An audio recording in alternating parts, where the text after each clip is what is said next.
Cannon here from Fiction Atlas Press, bringing you another Indie Connection. This week I'm going to be telling you about indie books that you might enjoy if you're a fan of Jane Austen. The first book I have for you is called The Weaver Takes a Wife by Sheri Cobb South.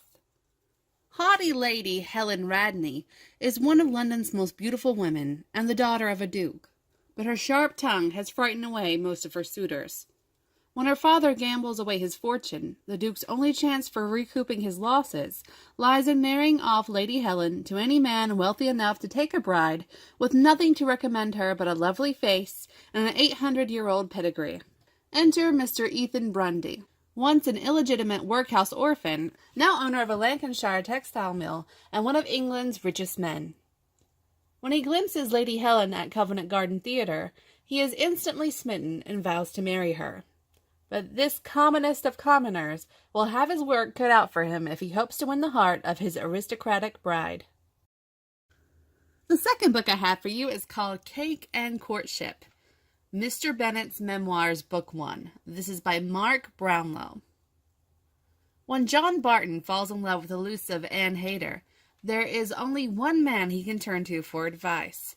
Unfortunately, the man is Mr. Bennet of Longbourn, a world-weary gentleman with 5 daughters pursuing their own marital ambitions. To help John, Mr. Bennet must emerge from his beloved library and face the challenges of the tea-room and dance floor. In doing so, he is forced to confront the memories of his own romantic past. The next book I have is Intertwine, which is House of Oak, Book 1, by Nichole Van. Time is not a river. It is a vast cosmic sea, where each life exists as rippling circles on its surface, past and future being eternally present, and occasionally one expanding ring intertwines with that of another, weaving the lives of 2 people together. In 2012, Emily Wilde can't find the right guy. She wants to feel that swept-off-your-feet dizziness of true love, but so far her dating life has come up short. Star Trek geek? Nice, but too serious. Hippie artist? Cute, but too vulnerable. Instead, Emmy obsesses over the portrait of an unknown man in an old locket. Granted, a seriously dreamy guy with delicious, windswept hair she just itches to run her fingers through. But still, dead men may be great listeners, but they are not exactly boyfriend material. Emmy travels to England, determined to uncover his history and conquer the strong connection she feels.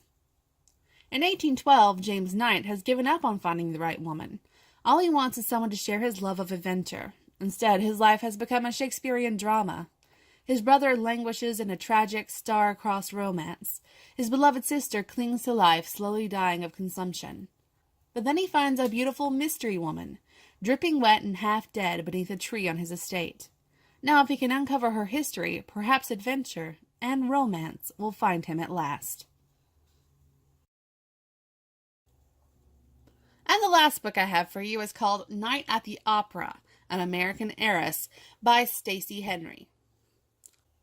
1908. When American heiress Gwen Barton aids an injured gentleman in an opera box in London, she shares a kiss with a stranger that changes her life. More determined than ever to be herself, in spite of the limp she sustained since childhood, she will marry for love and not a title. She also resolves to learn the identity of the man she helped and kissed. Surely he can't be the irritating Avery Winfield, though.